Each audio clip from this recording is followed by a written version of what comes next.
Jasně, tam je právě ten polský termín Vichus, tam se říká můžeme komentovat, moderovat. Tak na druhé straně který se líbil svůj speciál. Era to fotografa. Ale ono teda odpískal, jo?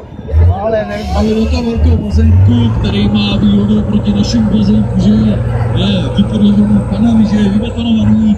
My tady máme dva bazénky, které nemají ten pevný podklad, ale vidíte, že jenom